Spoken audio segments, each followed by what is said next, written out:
We are the Center for Advancing Health Outcomes, research that transforms care, policy, practice, lives. Visit us at advancinghealth.ca.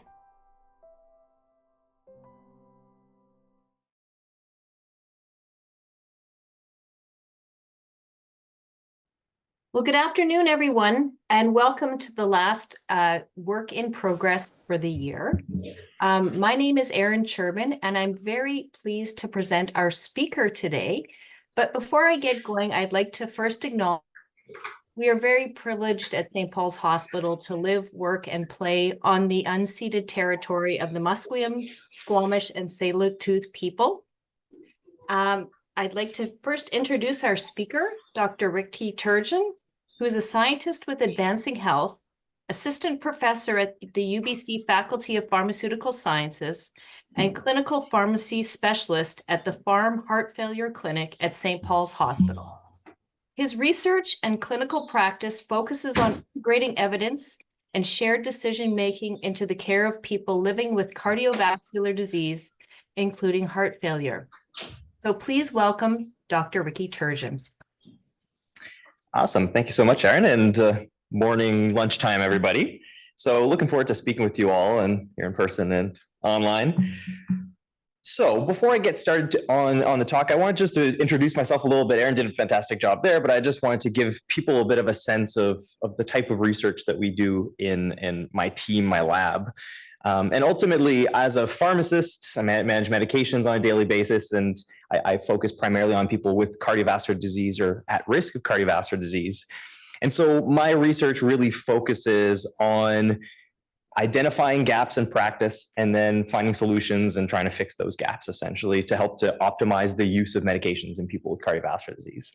And the SHARE-HF research program, which is really what I'm going to talk about today, is really around addressing one of those specific needs in people with heart failure. And so our team is small and mighty. So our team is primarily centered in the Faculty of Pharmaceutical Sciences at UBC. Got myself, my PhD student Blair, and our research coordinator Blaze.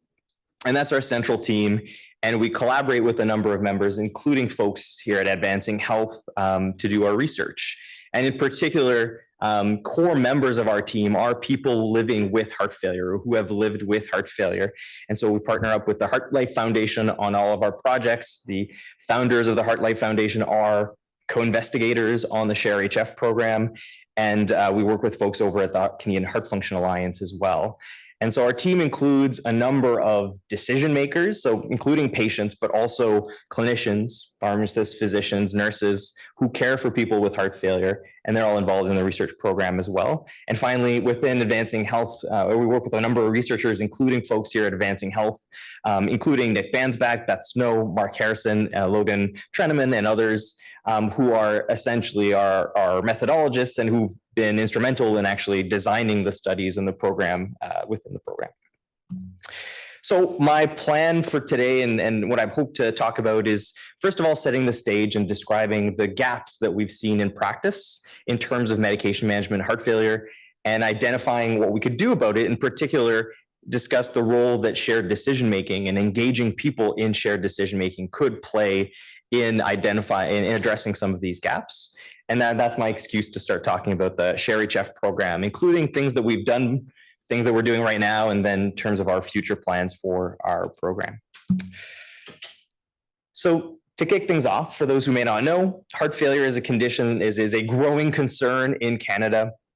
The graph that the little illustration that I've got here is one taken from the Heart and Stroke Foundation from 2016, and I had to cross some stuff out and update it because rates of heart failure are rising in Canada. And so now we're, at least as far as 2022, we've got about 800,000 people in Canada who have a diagnosis of heart failure, and probably a number of people who have heart failure but have not yet been diagnosed. And the rate increases by about 100,000 patients every year with folks with newly diagnosed heart failure. And on a pure sort of economic level, heart failure is an extremely expensive condition. And again, these are outdated rates, but the annual cost of heart failure is thought to be about 2.8 billion per year, and is likely higher now with the increasing prevalence. But this is a condition that costs a lot, particularly because of the use of healthcare utilization. So people get hospitalized, and those hospitalizations are quite expensive. But on a human level, heart failure is also a condition that takes away life, both in terms of quality of life and in terms of quantity of life. And we don't have very good data specifically in Canada, so a lot of the data that we draw on is from the United States. But the graph on the right shows the life expectancy in the United States for folks in sort of that 65 to 90 plus years old bracket. And for each of those groups, you can see that heart failure takes a substantial number of years of life away from people. And this is primarily in terms of undertreated folks. And we have treatments that can improve that, but even despite that, the life expectancy of folks with heart failure is substantially reduced.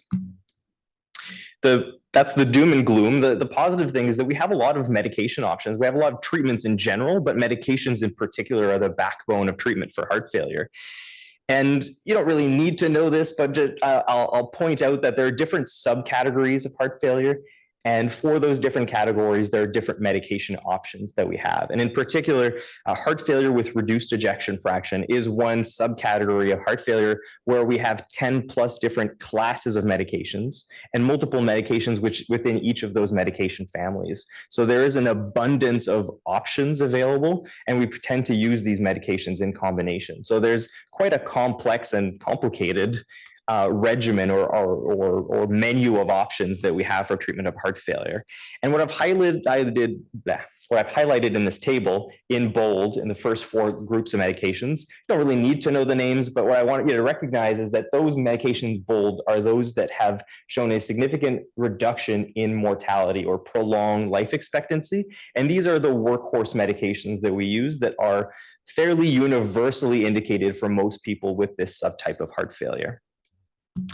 And the reason that matters is those first 4 groups of medications all work together to improve outcomes. And so the combination works better than individual agents, and we can sequentially reduce the risk of mortality the more of these medications people are on. And so if people are untreated with heart failure with reduced ejection fraction, the 5-year mortality is about 50%, which rivals that of many different kinds of common cancers. But we can see that as we add more medications, we can start chipping away at that risk of death. And in fact, sort of the optimal combination of 4 medications can reduce the risk of dying from about 50% at 5 years down to 20%, which is a 30 percentage point reduction in mortality. So we can reduce the risk of dying by about 2/3 from this sort of standard combination of medications. Now, that would be if we were treating people ideally and are like giving people optimal therapy. But the reality is that there's huge gaps in terms of our actual utilization of these medications. And this has been demonstrated in the US, in Canada, internationally, 20 years ago, 10 years ago now. These rates are fairly persistent and not changing much and fairly universal no matter where people are. There are some geographical differences, but overall there's huge gaps kind of everywhere.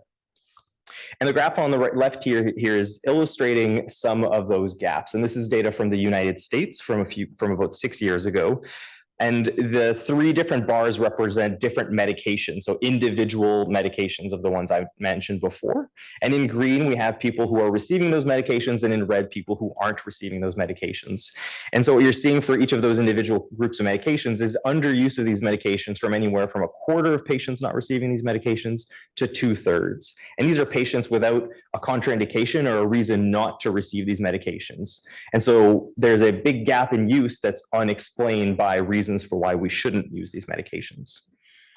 The other gap that exists is that even if we do start some of these medications in patients, oftentimes in the long term, longitudinally, even though these patients get a lot of follow-up in the system by their family doctor, their cardiologist, their healthcare teams, not a lot gets done in terms of medication management during those visits, at least for their heart failure medications. And so oftentimes patients are started on a low dose and no attempt is really made to change that dose. And there's often no attempt made to add on additional medications that could improve patients' prognosis.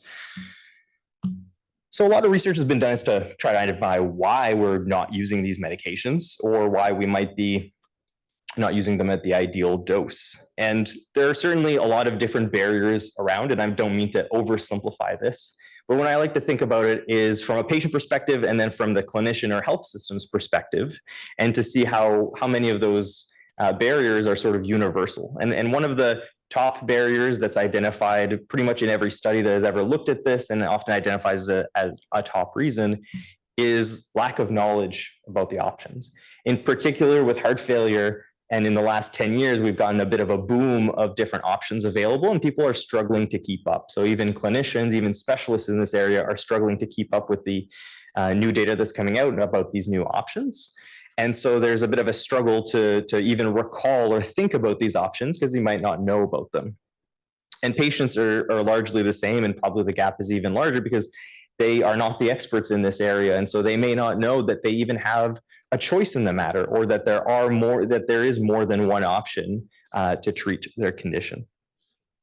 And so there's been this movement in the heart failure space and in cardiology more broadly to try to see if more patient-centered care, and specifically shared decision-making or engaging patients in their decisions, could help to address some of these gaps by actually empowering patients to be involved in these decisions and to get a say. And this is just for a quote from an editorial, a recent editorial in a leading heart failure journal that posited, it just asked the question, if we had a formal decision aid, a tool that can help to empower patients, could we actually use that as a way to address some of these practice gaps? Could we empower patients and therefore increase their use of appropriate use of medications, adherence to medications in the long term, and potentially impact their outcomes that way? And so just for those who may not know what a decision aid is, it sounds like a vague term, but it actually has a very specific meaning. So decision aids are evidence-based tools that are meant to engage people in their healthcare choices. So ideally, this is not something that pushes the burden on patients to make a decision on their own. This is to get them at the table, to give them equal footing to have autonomy in their healthcare decisions. And so the ideal decision aids, that actually the minimum requirement for a decision aid, is that it brings up the choice to patients so that they understand that there's a choice to be made. It provides balanced information about the different options that are out there, including doing nothing if that's a viable option, and then presents the pros and cons of each of those options. And the idea is to present this information and then elicit from the patients what they care about the most. So what matters most to them in terms of those pros and cons and what they'd like to do. So a decision aid is not a substitute for that discussion that should happen in the healthcare system, but it's a means to try to improve that, the quality of those kinds of discussions. And decision aids are different from just education materials, because we certainly have a lot of different medication education materials in heart failure. We give patients massive booklets when they come to our specialty clinics, but these tools don't really help people make decisions. They help self-management and self-efficacy and self-care, but they don't really help them decide between different combinations of medication. So these things have different purposes and they are quite different. But ultimately, the whole purpose of these decision aids is to help facilitate the shared decision-making. So this actual dialogue between patients and their clinicians to make a shared decision. So that's all well and good. So what exists out there in heart failure? Are there any tools that exist that we could go ahead and use? And so we did a scoping review of this last year, which encapsulated, from the beginning of time up to now. And we identified a single decision aid for heart failure medications. And so this decision that is universal to every patient with heart failure being on medications, there's one tool out there that exists. And unfortunately, this single decision aid covered a single one of those medication classes. So 10 plus options, this covers one of them. And it also was very US centric, and so really dealt with the issues of out-of-pocket cost and insurance and those sorts of things. And so not necessarily a tool that is universally applicable or generalizable to other healthcare systems, although we have our share of system issues around medication costs here. But interestingly, even though there's one decision aid for heart failure medications, there was a ton of decision aids around other decisions for heart failure. So people with heart failure tend to also have eligibility for certain devices that can prolong their life or improve their quality of life. And there's tons of decision aids for those, but not for the number one decision that affects everybody with heart failure.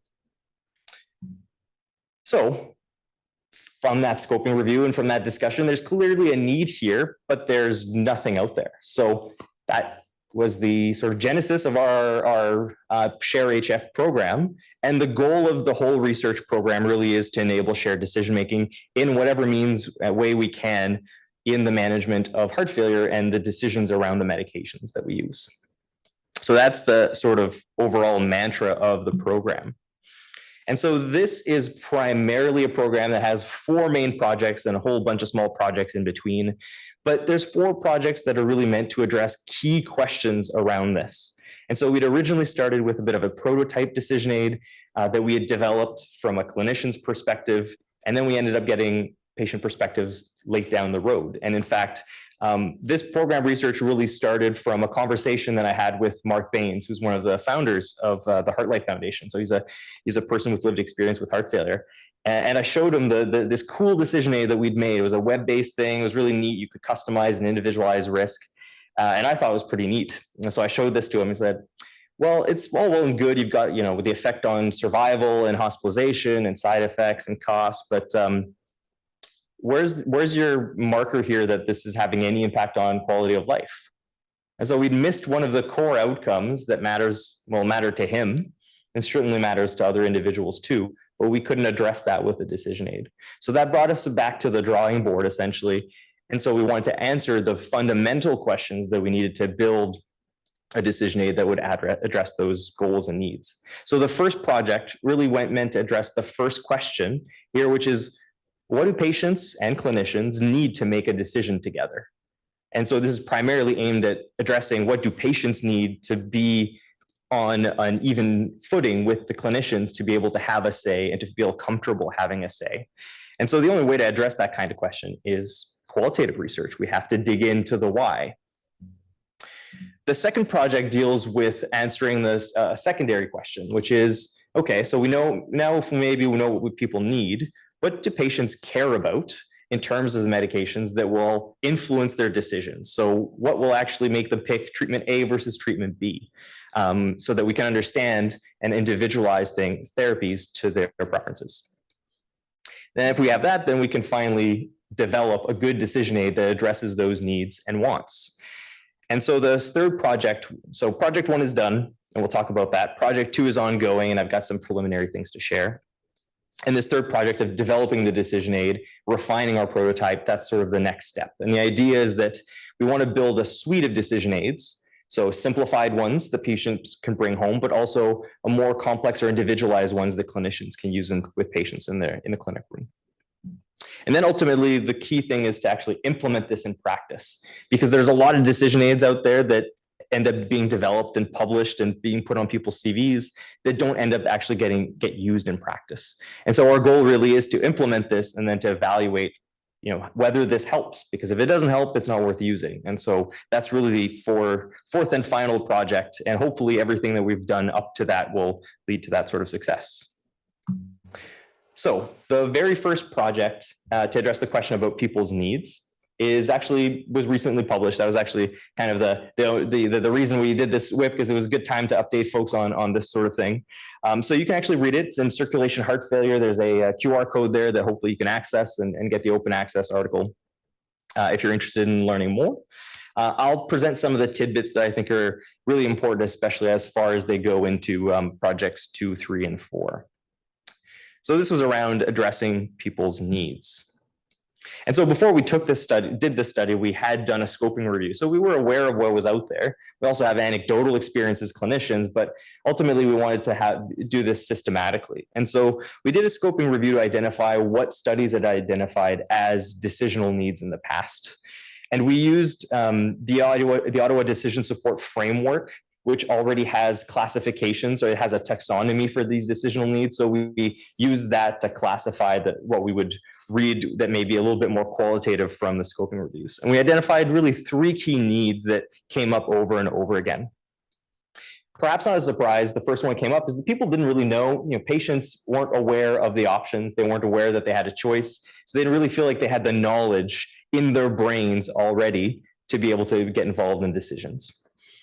A related need was that people also didn't have the information at hand. So they had inadequate information. So they didn't have a source of the truth that they could then access to be involved in the decision. So no pre-existing knowledge, no information that they could access to then be engaged in those decisions. And then people also expressed a difficulty in the role that they played in decisions. And so that was a bit of a complex one to unpack, but essentially people either didn't know that they could have a say in their decisions, or they felt like they weren't being engaged enough in their decisions. So they wanted to play a more active role in the decisions, but they were basically just being told what to do. And that caused internal conflict.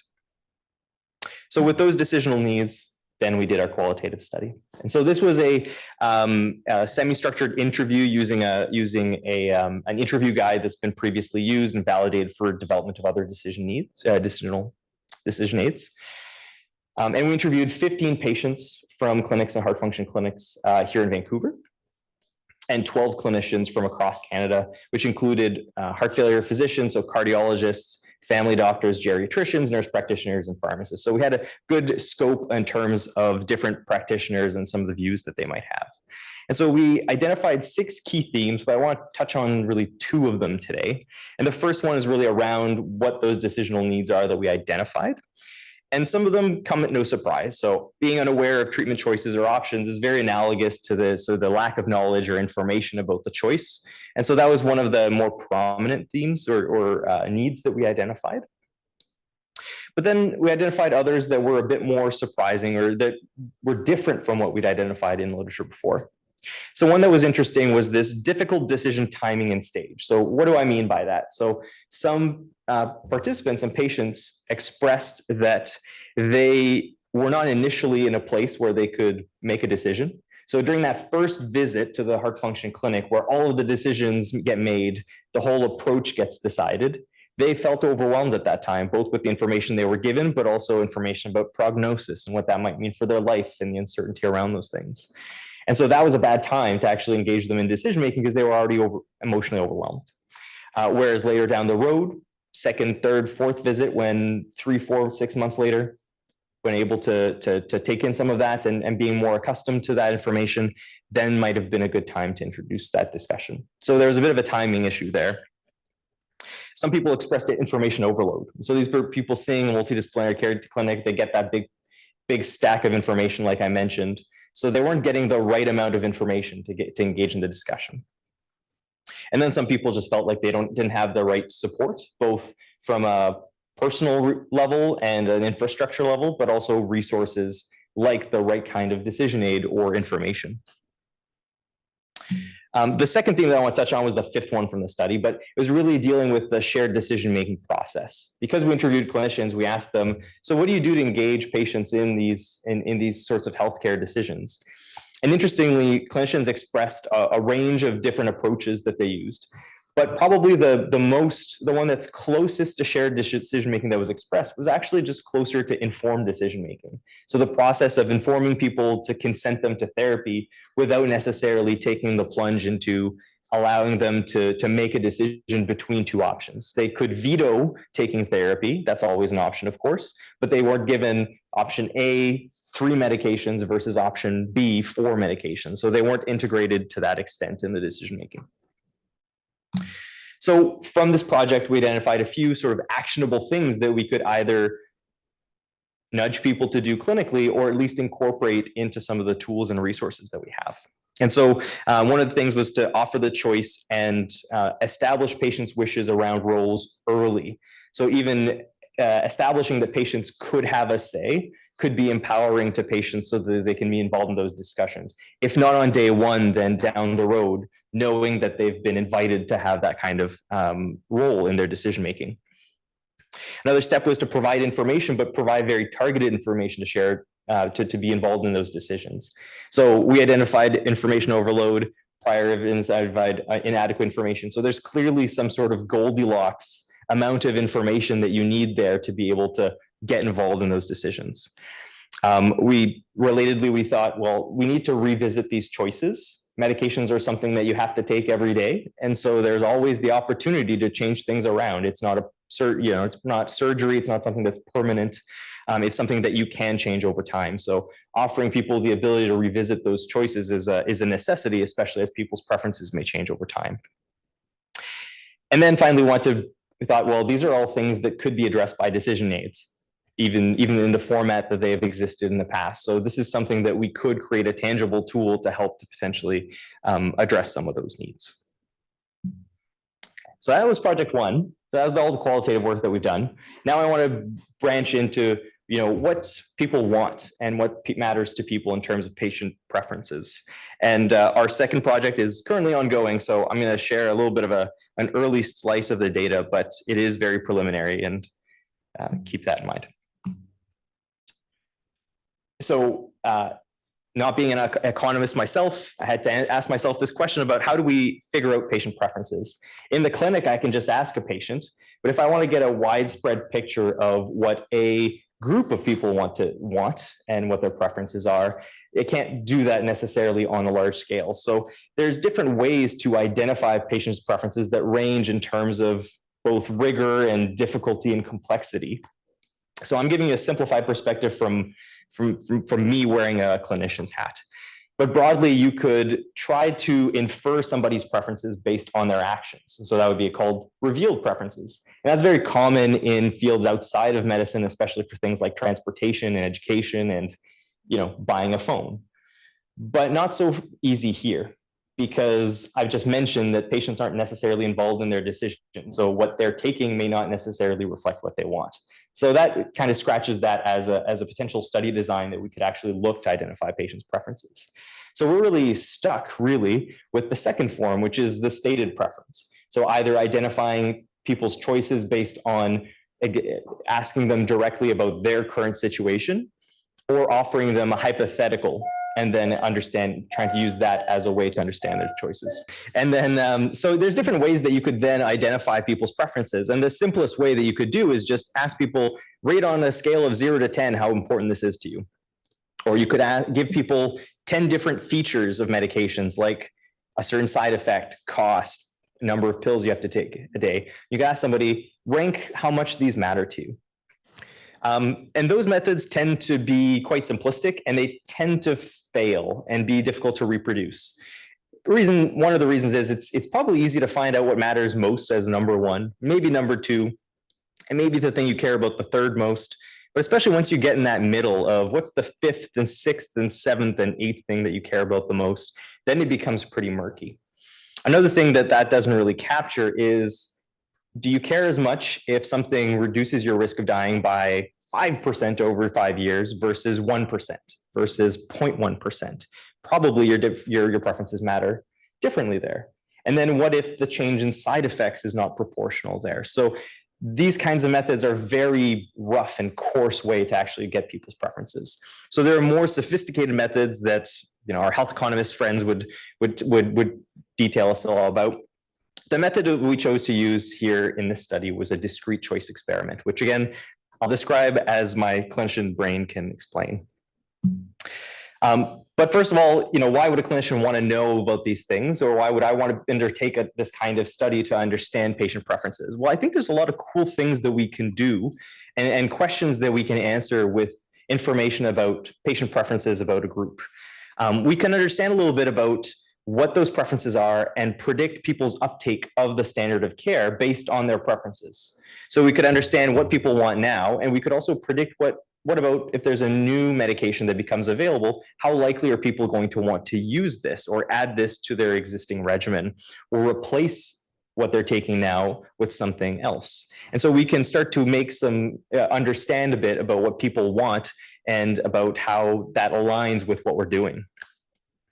We could use this to also identify pockets of people in terms of what is their dominant preference or what are the patterns of their preferences. Some people have called these preference phenotypes. So essentially trying to subgroup people into different preference patterns. And then could we use this to actually change care? So currently our clinical guidelines, our standard of care is dictated by a group of experts. And we say that we use patient preferences in terms of the recommendations that we make.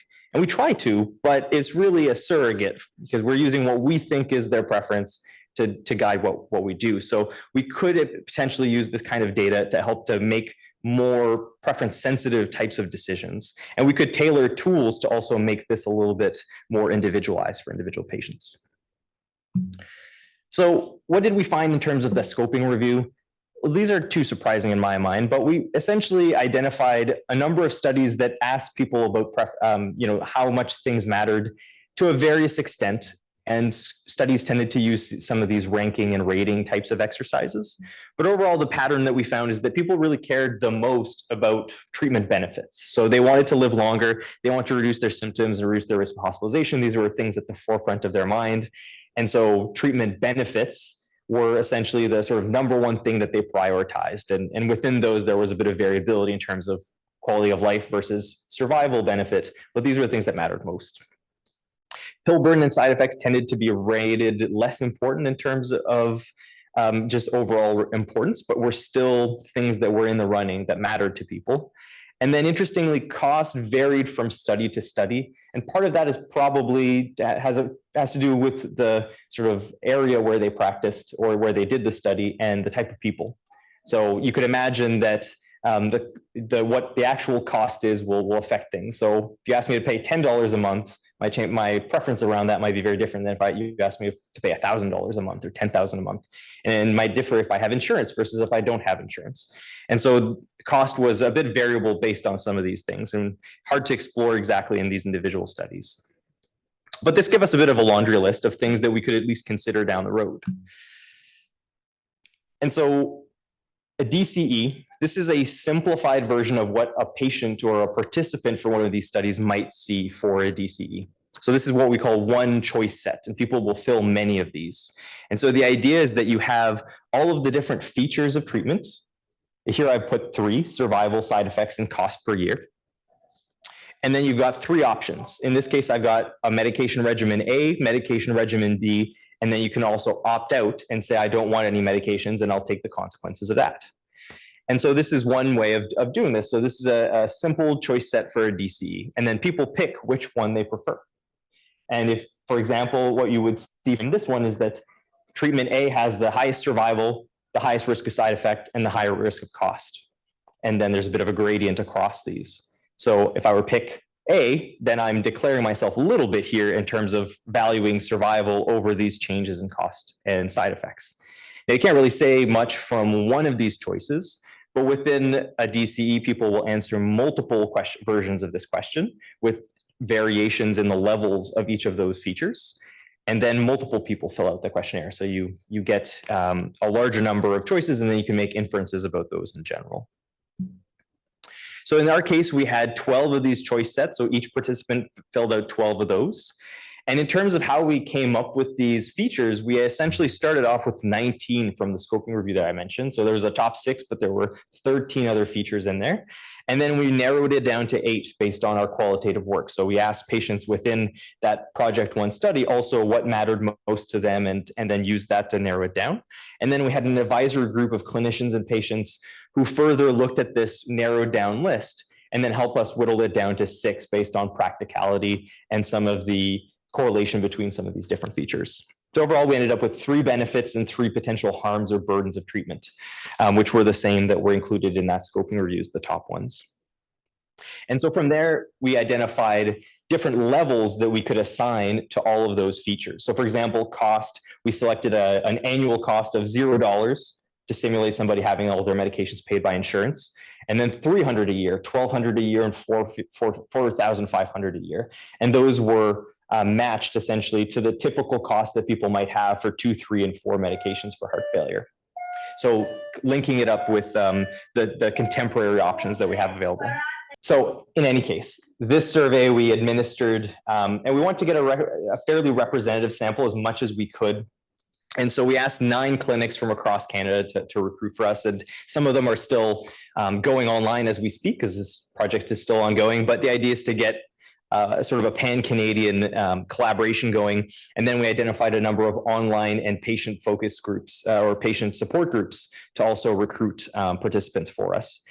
And within this, for our analysis that I'm going to show you, which is preliminary, for those who might care and be nerdy about this, we use the simplest model for this so far, which is a conditional logistic regression model. So this doesn't necessarily account for some of the variability between individuals or some of the features about them. So things may change because we're using the simplest model, just putting that out there.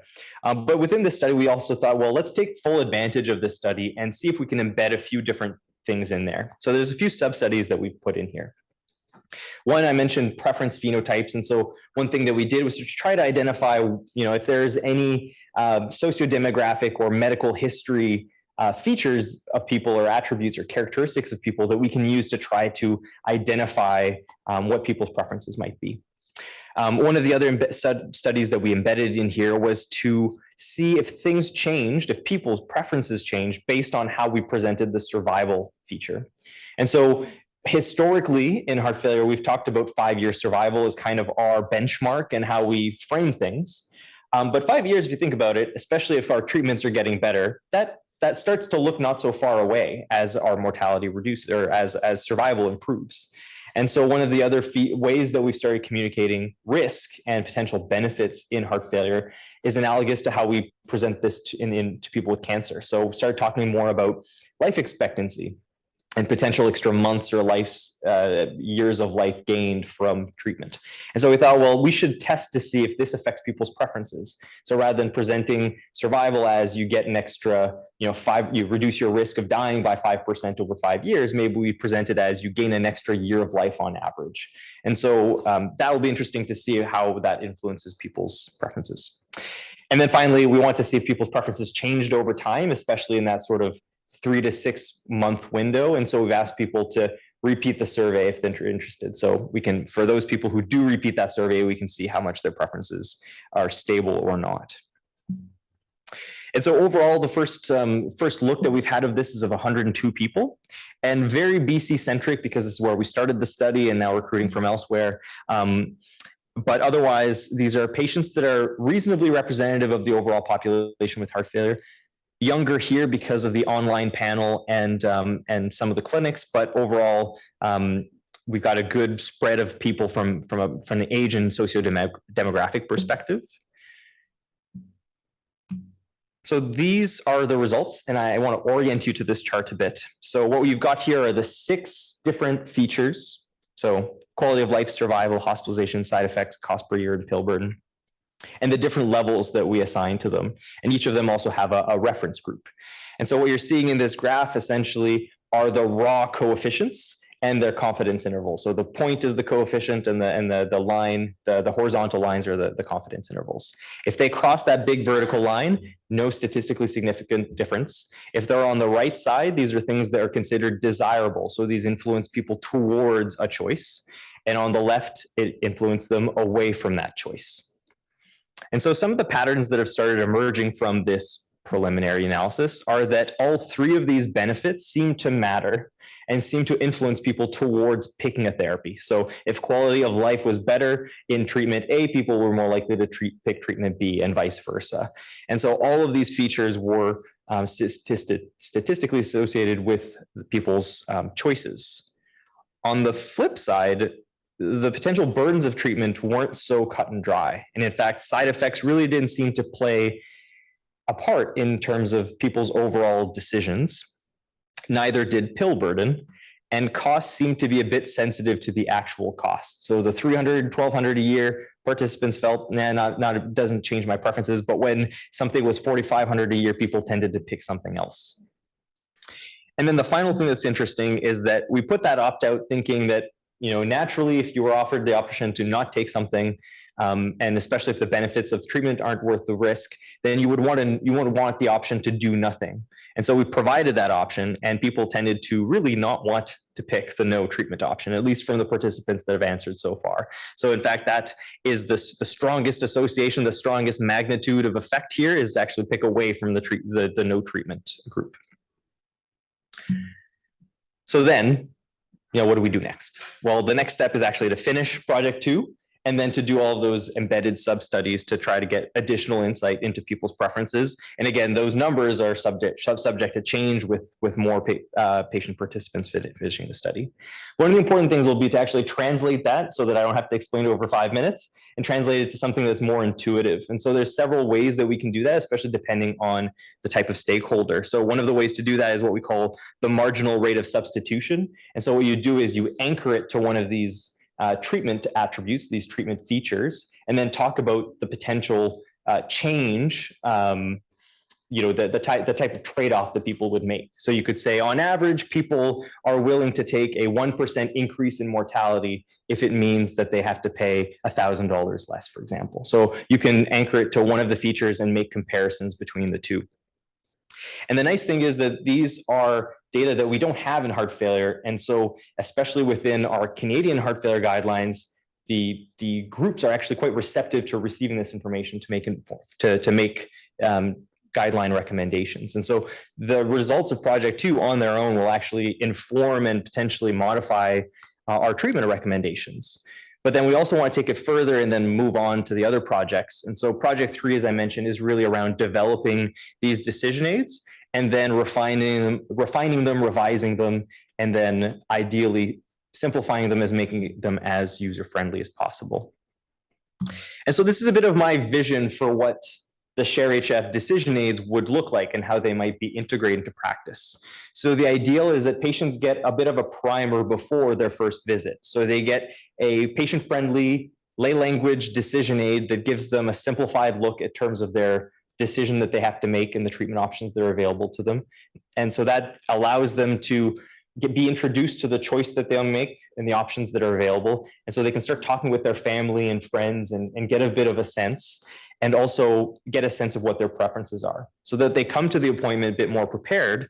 And then clinicians can use a more complex decision aid to actually individualize their risk estimates, because we can do that in heart failure. We have models to be able to predict risk, and then integrate their preferences and actually come to a more shared decision that aligns with the patient's preferences. And so sort of the goal from potentially easiest to hardest here are the outcomes that we'll eventually be measuring and looking for. So ideally, this decision aid, by providing information, should improve patient knowledge. It should then help them be more involved in their decisions if they feel empowered by the information that they have. And ideally, this should mean that the choices that are made are more aligned with what patients want, because they are getting a say. And then ideally, because they've had a say in what we're doing to them or for them, then they're actually more likely to be adherent to them. They understand why they're doing it. They feel empowered to take it, and so they take the regimen. And ideally, that would also improve outcomes. And so those first few goals are things that decision aids naturally improve, and those latter goals are a bit more that they need evaluation, and that's why we have to evaluate this and implement it, and then evaluate it after our implementation. So thank you, everybody, for listening. I'm looking forward to our discussion.